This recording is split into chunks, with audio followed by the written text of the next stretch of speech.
something you can rely on.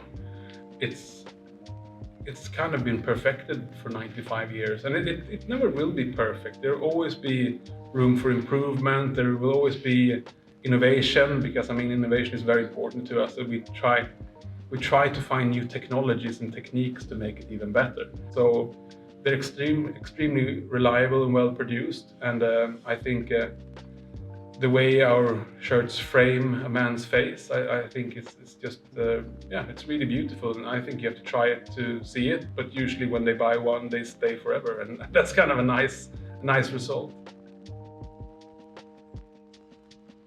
Happiness, I think.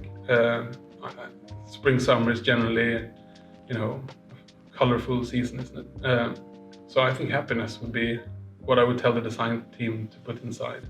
You know, that sense of finding something inside a garment that you weren't looking for. You know, it could be something fun inside a print, or it could be just some sense of attention to detail that you wouldn't find somewhere else. Well, it must have been my dad. I mean, he was always so stylish. So was my grandfather, even though he was proper.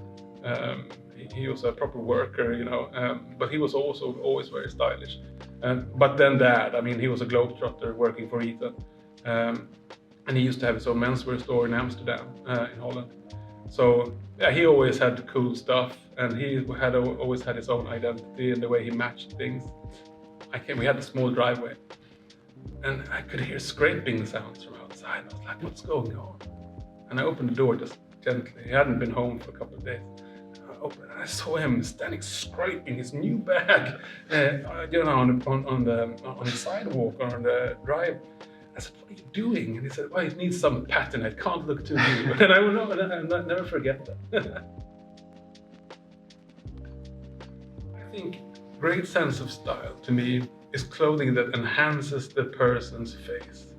Tailoring to me always stands out as you know, enhancing character for man, because it just puts all the focus on the face, and then you see hints of their own personality through the choices of accessories, and that is what I really like. And what I personally like is just, you know, wearing tailored kind of properly, but having the right amount of personality added in your accessories or things like that. That's what I really enjoy and looking for when I look at the style. I think the most important thing for me is perhaps not to design a new tie or to make a new collar or whatever, even though that's fun and I love doing that. But I think it's about maintaining, you know, a certain spirit that's both a can-do spirit and a happy spirit. And it might sound a bit, you know, spiritual in a way or whatever, but I think the essence of a brand, of course, lives in the people that represents the brand. And if they feel empowered to be, you know, thinking for themselves and doing, you know, things the Eton way, then I've succeeded. And I think that is my most important role, to kind of like empower people to be themselves, and by doing so they maintain spirit of Eton.